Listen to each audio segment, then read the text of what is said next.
Here we are again. Soon after our previous recording was about taking a few routes into this journey of yours. One of the routes that can unleash quite an interesting structure is to look at 5-year windows of your life. So that's one way we can continue. The other one I mentioned to you that touched me quite a lot, maybe I have similarities there, was the life on the farm. So that could be a little door, a window open into what happened within Sonia growing up. And then, of course, your grandmother's murder, that was huge. And not only that, then it gets repeated again. So the murder of the archetypal feminine, that for me is a huge theme here. But I know we need to stay with your autobiography and your story. And of course, then adoption and name change, we have touched on that a little bit, but just to dot a few pointers down for this conversation. Okay, so I think from where I was in my mind, we have gone through the birth process, the very, very early childhood, up to my being with my mother, an adoptive father, and on the farm. So I was thinking, how does that fit into the family constellations? And into the theme that we want to carry across as a learning. So I think to go back to the learning is really that my adoptive father was a farmer, but he no longer was welcome on his family farm, and therefore he needed to find a different way or a different farm to earn his living, which changed my mother's life from being amongst people, although it was a small little town or village.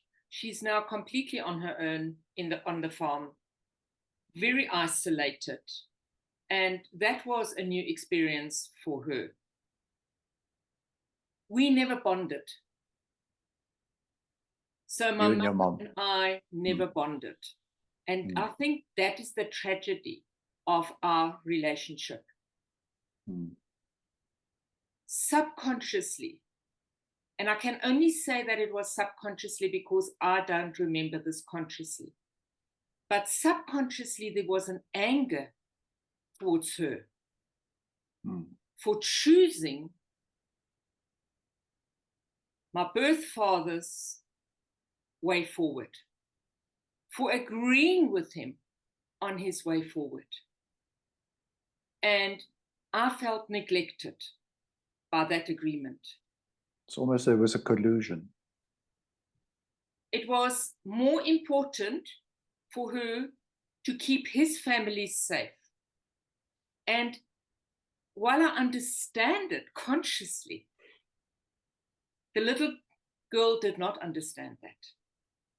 The little girl felt distanced. The little girl felt rejected.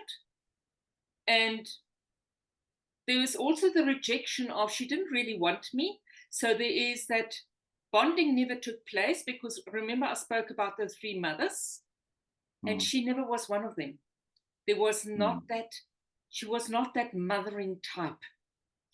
So how that reflects back in systemic work is, when you have not had mothering, when you have not had that warmth of a mother, how can you give that to your children? So that distance that is between my mother and me is also reflected between me and my children. And it's taken many, many years for that to heal. And I believe that the healing has taken place through the work that we are doing, to the point where today there is an internal closeness between me and my children. Mm. The internal closeness was never there between me and my mother. That does not mean that there was not great love between us. Mm. It does not mean that we didn't care for one another. In fact, there was great love. But she could not show it from her side. She could not feel it. And I did not feel it from her side. Mm. So when we look at that child, that inner child, that does not understand mothering, she learns to be independent.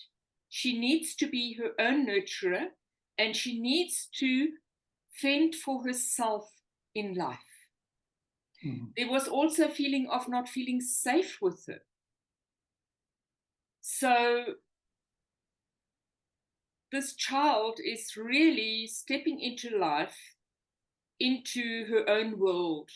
And I think that is where the farm was really amazing for this little girl, because she learned how to be around nature, be nurtured by nature rather than a human being. Mm. My nurturing came more from the animals that I could curl up with and lie next to and feel their warmth than from my mother. So I'm not speaking ill of my mother, but one needs to understand that she could not give what she would have wanted to give. It changed right before her death, the last time I went to visit my mother. And when I actually said to her, today you have to tell me the truth. I need the name of my birth father. Because I had gone and tried to find a name. None of her siblings knew. None of her best friends knew. Nobody had a name that they could give me. They could give me a host of names that my mother was associated with, but nobody had the right name. On that list of names they gave me, the right name was not on there. Wow. So the secret was secretly and very carefully set up and very carefully maintained throughout Yes. the years. Yes. Because this was you are now at an advanced age. Yes. When this happened. When this happened. And then she gave me the name and all the reasoning behind it. So Right. when I today say what the agreement was between her and my birth father, he verified the same story. So it's not a story that's a one-sided story. It's a story that came from both sides. But when she gave me that name, and that story was the first time I felt bonded with her. Right. That release of the truth allowed me to feel her closeness. The sad part is that was the last time I saw her alive. Yeah, yeah. Which I think we need to talk a little bit more about.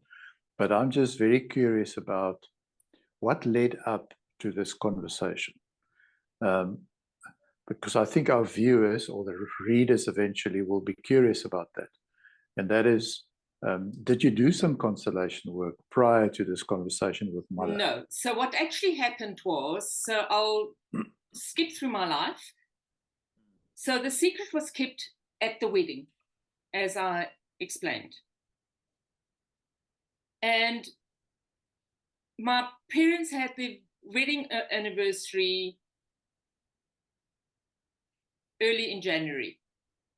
And there was a time that they were in the process of moving, and we were living with friends of my parents. And I ticked off, I am so old, so the wedding anniversary must be a year older than I am. So I could work out that if I'm 9, then it will be their 11th wedding anniversary, give and take from the months. And when I spoke to my mother's friend about it, she looked at me strange and she said, no, it's their 7th wedding anniversary.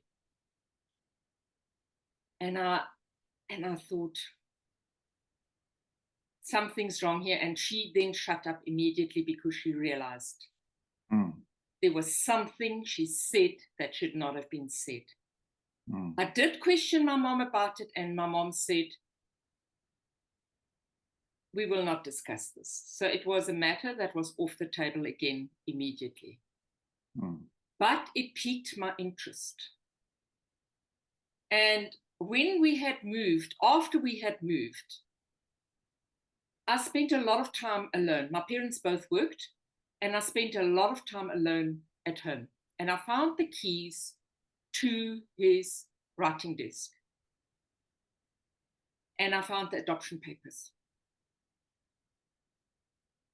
So now I knew. So my curiosity, now I had proof. So my nature is I always want proof. It's still something to this very day. I will not give up until I have proof. So I had proof. And then I confronted my parents about this. And I got a hiding. How old were you? Must have been 9, 10. Okay. I got a hiding and was told this was a territory that you opened. You should not have opened it. And we will never speak about this again. So the hiding was about me going into the desk, which I understand would have been reasonable. But then to shut the door again, for me was like, my mother, the rejection was there. I had no truth. For me, there was something going on that I had no truth about. And so what it was for me is everybody was conspiring against me.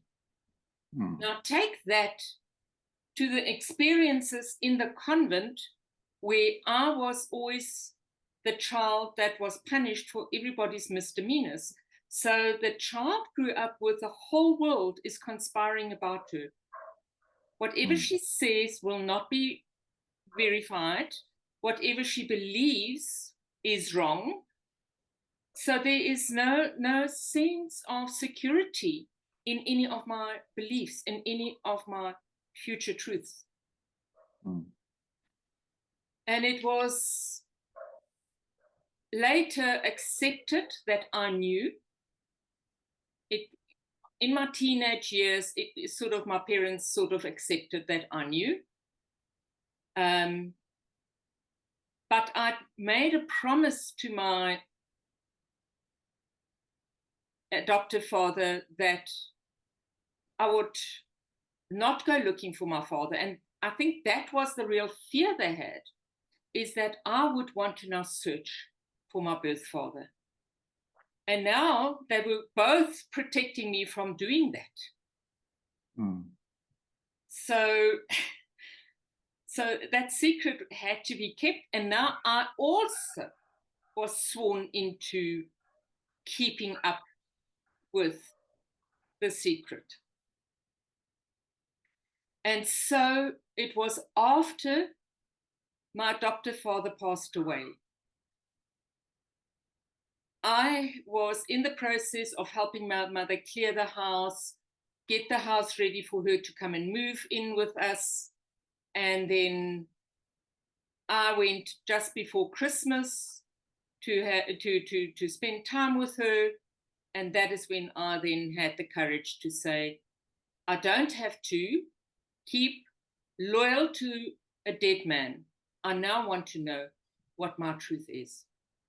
And that gave me the opening to asking the question, and then she actually gave me the answer. Right, but just to amplify the power of the secret. So the 9-year-old unlocks the drawer, discovers the truth, you get the hiding. Later on, it's accepted that you know, but at the time when you speak to your mother, it's decades Yes. that happen. Yes. So the power of the secret is that for so many decades, it can just stay numb in the system. Yes. Yeah. So that was very interesting. I then went home. It gets even better. I then went home and I told my husband about this and that I wanted to now go and find my birth father. Mm.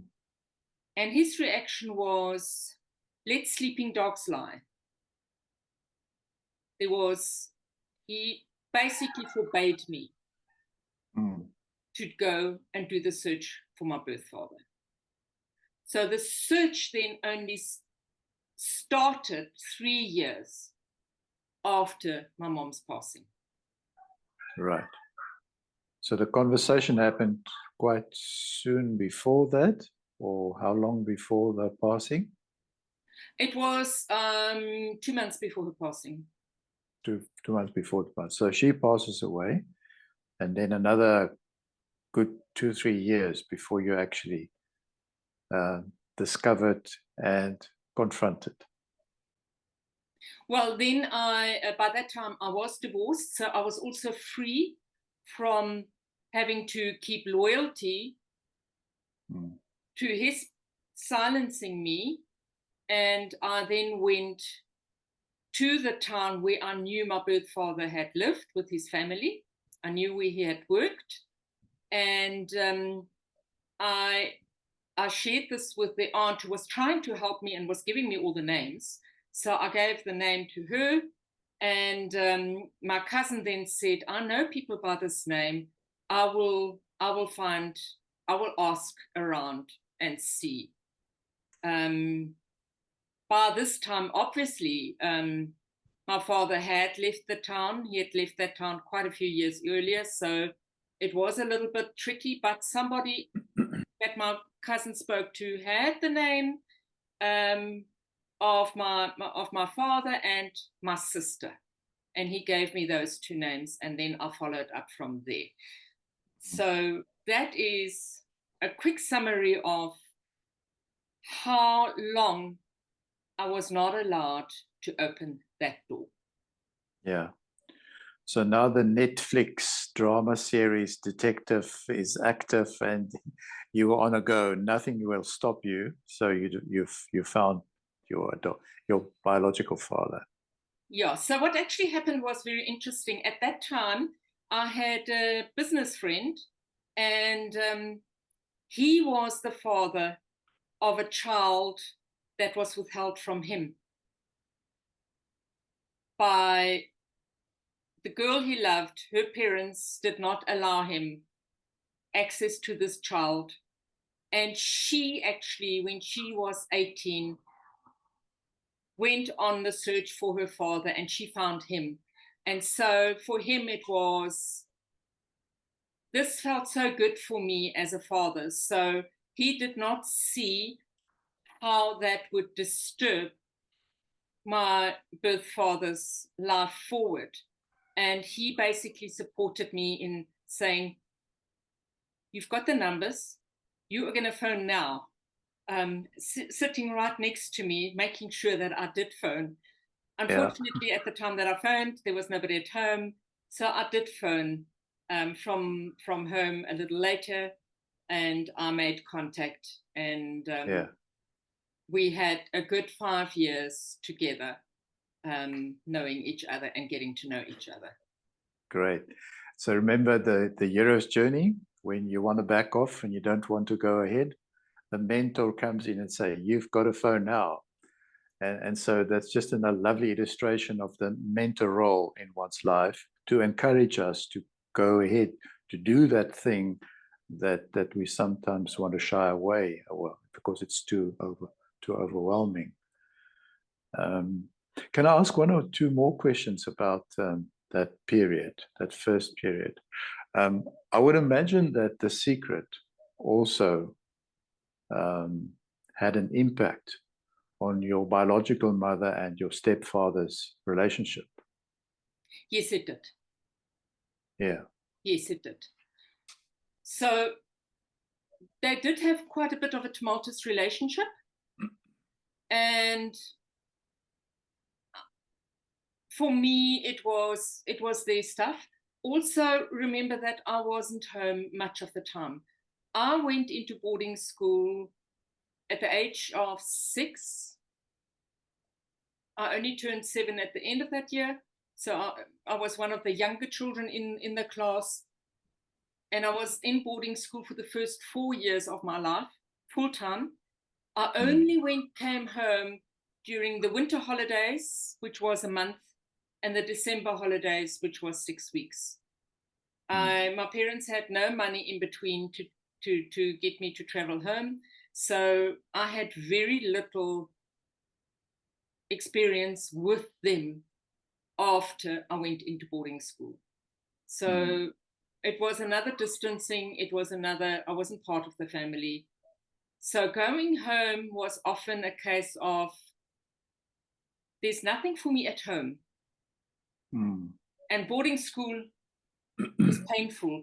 So I often didn't know which pain was worse, going home or being at boarding school. And so, but that was as a result of the distancing that was there. What I know for sure is that my adoptive father loved my mother really beyond capacity. He was not an easy man to live with. And if I want to just sidestep a little bit, as much as he loved my mother and as much as he loved me, he was brought up in a very brutal home. And he had a story where his mother died when he was 5 years old. And he was the youngest of 3 children. And the loss of his mother was very, very difficult for him. And the father, coming from German soldier background, was very harsh and very hard. So he also did not have parental love. And so his love language was, I'll give you a hiding because I love you. And a lot of Christians will actually identify with this because it's part of the scriptures is don't spare the rod to spoil the child. And so it was very much a belief system. So for me, it was very difficult to always be good, to always be under the radar, to never ever do something that would upset or flare up his temper. And or my mother's for that matter. So being on the farm and being away from home was my safe place. Going home was not so safe because I had to read the moods of the adults and stay under the radar where I was not noticed, where I was not seen, not heard, well cared for and loved. So when he was dejected from the farm, he could not stay any longer. How old were you then? That happened soon after the wedding. It was within a month of the wedding. So I was 18. Oh, okay. So your connection with the farm was short-lived. With his parental farm. The parental farm. And then he had his other farm where he was hired then he was a farm manager at one farm, and then he moved to another farm. And and then just shortly before I went to school, he actually took a job in a tiny village, in a very dusty village. But he took a job that paid well. My mother could go and work at a general dealer, and so they both had employment. So financially, it was a better option for them, and I was not at home anyway. So right. Okay. Yeah, but that disconnect from his father also has an impact on him. Disconnect from his mother at a very young age, all traumatized the young inner child of the stepfather to a large extent. And then it impacts on you in living in those circumstances. Yeah. Yes. Yeah, from a systemic perspective and a family constellation perspective, we also know that our relationship with the earth, our relationship with grounding, is an extremely important part of our well-being. And I think you naturally discovered that as the young child, that this is a safe place. It made you feel good. So that is for me a beautiful part of the narrative. Yes, That but your then heart. comes the time where I go to boarding school. And that freedom is no longer available. Yeah. Yeah. So for me, that's a massive loss. And then comes that massive loss of my connection with earth, my connection with nature, into a convent. And I always say that must have been the most confusing time for this little girl, because now she's taught 3 different religions. The convent is Catholic, run by Irish nuns.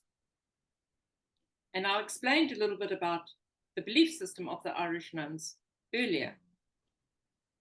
I was baptized Lutheran, so I had to go to the Lutheran church, and we were given Lutheran classes in school, religious classes. Most or a big part of the pupils in the school were Jewish, because it was a good education. So I always looked at these different religions and I thought, there's only one God. Why do we have to have different religions? Yeah. So my questioning started when I started going to school, because there was no need for questioning earlier. Yeah. The questioning is, who and what is God? And I think it's those questions that drove me into looking for answers, because I couldn't find it in the religious teachings that we were given. I would visit the Catholic Church, especially during the holidays, when I went to church with the nuns, because I was the only 1 or 2 only boarders in school. So I went to the Catholic Church because it was right next door. I often went home with the Jewish girls and observed what they were doing. And for me, it was, everybody's praying to a God out there, but if it's all the same God, if it's all one, why are we doing all these things that are in different methods, in different rituals? And for me, I actually, when I was adult, there was a long time I didn't want to do any rituals, because for me, what do you need to do the rituals for? For me, what I had learned is God is omnipresent. What does omnipresent mean? And for me, that was a very, very long search for an answer. However, when I spoke in my family about we all have one God, and you come across different religious cultures, you're seen as an enemy. I could never understand. What is it that they're seeing that I'm not seeing? Or what is it that I'm not seeing that they're seeing? So for me, it was this constant question, this constant confusion. And it did grieve me a long time, because it created divides. It created, for me, religion was the first biggest divide between my birth father and myself. And for me, then, eventually it created divides between friends, and it actually eventually created a divide in my own family with one of my children. And I could never understand it. So when I started studying traumatology, one of the big shall I say, good news items was that trauma works across all religions. It doesn't have a difference between one or the other religion. And in fact, I worked with people of different religions, and at the time of trauma, they would normally be, I'm angry with God, or there is no God, how could God let it happen to me? And there was this complete disconnect to God. And when we had finished our trauma sessions, they could reconnect to God. Whatever the religion was, whatever their belief system was, they could reconnect themselves into their belief system and carry on from that. So what I learned from that is trauma is a massive disconnector, and it doesn't matter which religion you belong to. Right. A lot of coaches I'm observing are looking at a spiritual route in coaching. And for me, that is whatever you want to do is whatever you want to do. For me, that didn't work because I didn't want the spiritual route to be another belief system that I had to follow. I needed to find answers as to this omnipresent God. It had nothing to do with religion. It has nothing to do with spirituality.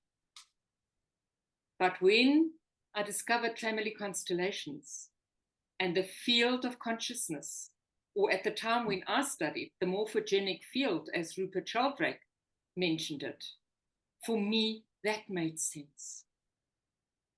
And then when quantum physics became more known, that made even more sense. The fact that we are just energy, and we are just an energy with a body, whether it's soul with a body or body with a soul, whichever way you want to call it, we are just energy. And we're working in the field of energy. And I think that is why I feel at home with this work. Yeah. So the knowing field or the morphogenic field is our conductor, or one could say our connection to God, to the larger knowing field, the larger higher intelligence, from where we then get direction, impulses, insights, how to practically live our lives on a day-to-day basis.